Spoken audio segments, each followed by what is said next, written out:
que vamos. Hoje nós vamos falar sobre 2 capítulos, vai ser bem curtinho. Eu tentei tirar o máximo de informação que importa para a nossa prova. Eu até diria para vocês, ali que o capítulo ali 24, se não me engano, até eu coloquei aqui para vocês verem, se vai dar para ver no enquadramento. Coloquei aqui, ó, pregação, é um capítulo assim riquíssimo, riquíssimo, mas para devoção pessoal, para um devocional para a igreja. Mas em critério de prova, esses 2 capítulos, 23 e 24, ele traz poucas informações em critério de prova, tá? O que nós precisamos saber então sobre o capítulo 23, que vai falar sobre a teologia de Atos, o problema crítico, né? Aqui sobre o capítulo 23, o problema de Atos, ele primeiro vai trazer que quem escreveu o livro de Atos é Lucas, né? Quem escreveu o livro de Atos foi Lucas, e ele vai falar isso aqui o seguinte, ele vai falar que o evangelho de Lucas, ou melhor dizendo, o escritor Lucas, ele é um historiador confiável. É lógico que ele fala que ele é um historiador seletivo, crítico, ele não vai falar tudo que ele absorveu, mas ele vai selecionar e vai trazer para os ouvintes de uma maneira esclarecedora os fatos sobre o Jesus, entendeu? O Jesus Cristo, o Jesus histórico. Se você ler juntamente essa parte, juntamente ali com Merece Confiança no Novo Testamento, de Bruce, você vai ver a importância do Evangelho de Lucas, que ele é o único evangelho que cita imperadores, os fatores históricos, a maneira como ele descreve os acontecimentos históricos, que condiz com a época, mas enfim, nós vamos se concentrar aqui na parte de Lade, tá? E na parte de Lade ele fala isso, que Lucas era um historiador confiável. Aí ele vai trazer duas pessoas, logo no início ali na página 448 e 449, que é Weinhauer, não sei assim que se pronuncia, Weinhauer, enfim, é um nome alemão, que ele fala que ele defendia que a teologia de Atos, né, a teologia de Lucas que ele traz, pertence mais ao período catolicista primitivo, ou seja, após ali período dos apóstolos, já entrando na igreja católica, né, a igreja universal, mas ali no início dela, do que propriamente dito ao cristianismo do 2º século, ou seja, do cristianismo judaico primitivo. Isso é a visão dele. Lade não comunga, entendeu? Acreditou que dificilmente a prova vai trazer isso, porque é só uma pessoa que o livro cita, mas enfim, é bom entendermos isso, né? E aí vem Hans Conzelmann, né? Na página ali 449, que ele já vai falar o seguinte. Ele argumentou que Lucas Atos, né, abandonou completamente a expectativa apocalíptica primitiva, né, aquela apocalíptica cristã, judaica, e substituiu essa visão pela teologia da história da salvação. E aí já é importante, porque Lade comunga disso e ele traz essa ideia o tempo todo. E inclusive ele diz que um dos diferenciais do Evangelho de Lucas, que nós já falamos aqui, e isso sim parece ser questão de prova, qual é a característica de Lucas? É que o Evangelho de Lucas ele trazia a história da salvação, né? Então isso é importante. E a primeira pessoa a trazer essa ideia, esse argumento, foi aí Hans Conzelmann, né? E aí nós vamos agora entrar no capítulo 24. Viu como foi curtinho o capítulo 23? Apesar que ele é curtinho mesmo, ele é duas páginas, 3 laudas, né? Ele é. E aí no capítulo 24, que também é curto, mas um pouquinho maior do que o 23, ele vai trazer sobre a ressurreição de Cristo, né? E ele fala que a função primária dos apóstolos na comunhão cristã primitiva não era dominar e governar, mas dar testemunho da ressurreição de Cristo. Ou seja, os apóstolos não queriam fundar uma igreja ou governar, ou trazer um novo império, não. Ele queria mostrar o Cristo ressurreto. E aí que cresce a importância da ressurreição de Cristo. Porque os apóstolos, eles se fundamentam não só sobre a crucificação, mas sobre a ressurreição. Ele não trata muito dos milagres de Cristo ou da pregação de Cristo, mas sim da ressurreição de Cristo, né?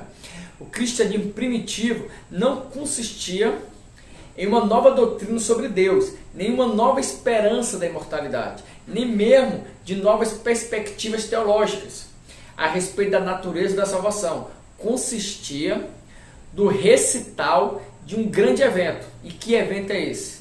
um poderoso ato de Deus. E que ato é esse? É a ressurreição de Cristo dentre os mortos. Entendeu? Ou seja, os apóstolos não ficavam ali trazendo uma nova teologia, uma nova religião, uma nova forma de interpretar os ritos judaicos. Apesar que a gente vê tudo isso no livro de Atos, no livro de Hebreus, na carta aos Hebreus, mas a importância que ele dava, a ênfase que eles davam, era na ressurreição de Cristo. Ele não trazia novos critérios, nova natureza da salvação, uma nova perspectiva, um novo céu, uma nova imortalidade. Não, ele dizia, tudo isso que vocês crerem, está tudo em Cristo. E esse Cristo, ele não está morto, ele foi ressuscitado. Então ele dava ênfase na ressurreição de Cristo. O fato da ressurreição, muitos pensadores modernos, iluministas, na teologia moderna, eles anularam a ressurreição de Cristo. Ele diz que era inconcebível, não havia como, era inconcebível, saiu a palavra, quase não sai, era inconcebível acreditar hoje em dia na ressurreição. Aí ele vai dizer vários critérios, que os ossos, os ligamentos já são podres, não tem mais como voltar, blá blá blá blá blá blá, que não é o caso, até porque lá ele não entra nesse assunto. Ele só fala que os teólogos modernos, eles não aceitavam a ressurreição.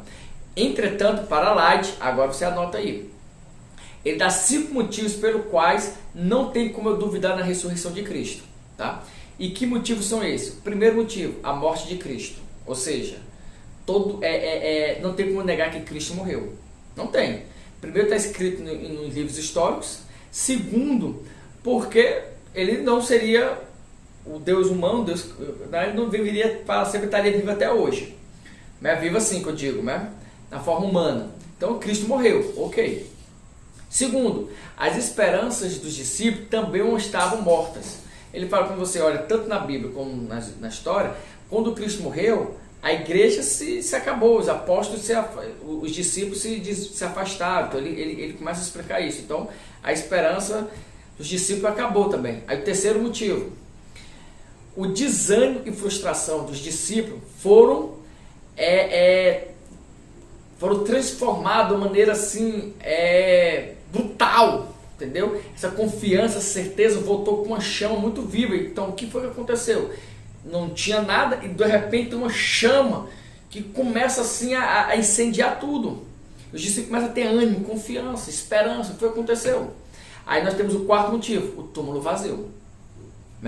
E é interessante porque quando você lê junto com o F.F. Bruce, só um parênteses aqui, Bruce ele fala uma coisa interessantíssima. Ele fala que não tem como negar que Cristo ressuscitou, porque primeiro, era o objetivo do Sinédrio provar que Cristo não havia ressuscitado. Então, os sacerdotes, os grandes líderes religiosos da época, os fariseus, enfim, ele ia provar que Jesus não morreu, entendeu? Ou que Jesus não ressuscitou. Então, se ele visse Jesus ali, não ressuscitado, morto, ele ia lá, peraí, tá aqui o corpo dele. Então eles iam, eles com certeza devem ter tentado, porque eles fizeram isso na crucificação, pagar alguém para mentir, dizer, não, ele levava o corpo, eu vi ele pegando o corpo, entendeu? Então eles deviam ter tentado fazer isso.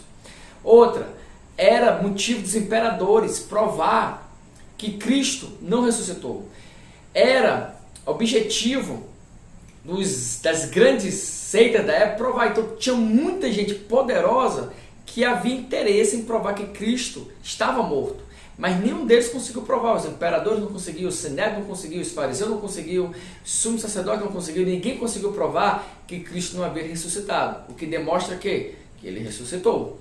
Isso aí quem fala já é F.F. Bruce. Voltando ao nosso livro, ele fala, então, Cristo morreu, a esperança morreu, porém a esperança voltou e voltou com tudo, o túmulo estava vazio, e o quinto, a fé na ressurreição. As pessoas morriam por essa crença, as pessoas entregavam a sua vida pela ressurreição, dizendo que Cristo ressurgiu. Então dificilmente alguém colocaria tudo em risco por algo que não havia acontecido, ou que ele não tivesse certeza que tivesse acontecido.